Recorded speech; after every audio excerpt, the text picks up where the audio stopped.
Probe begins after Boeing 737 slides off runway into Florida River.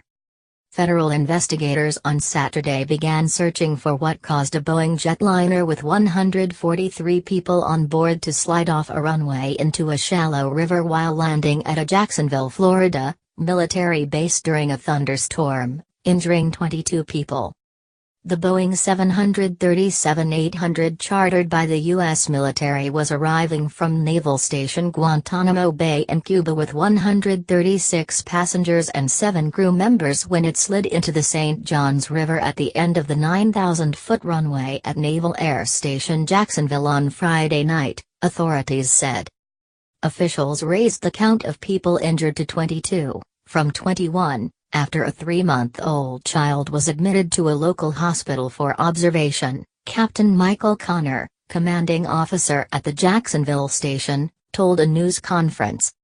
National Transportation Safety Board investigators have recovered an undamaged flight data recorder and it has been sent to Washington for analysis, NTSB Vice Chairman Bruce Landsberg said at the news conference. "We expect to get a very full report on that shortly," he said. Investigators said they are hoping to interview the crew on Sunday. The cockpit voice recorder is in the tail of the plane and submerged underwater.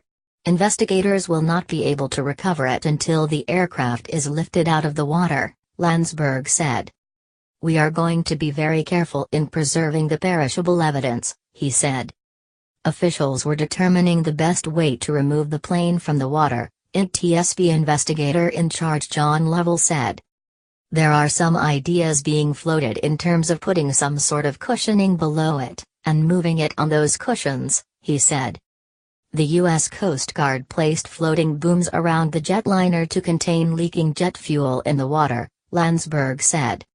The plane, chartered from Miami Air International, was attempting to land at about 9:40 p.m. local time amid thunder and lightning when it slid off the runway and came to rest in the shallow water of the river, authorities and passengers said. Landsberg said investigators will look closely at whether the weather played a role in the incident. "It is a miracle. We could be talking about a different story," Connor said early on Saturday.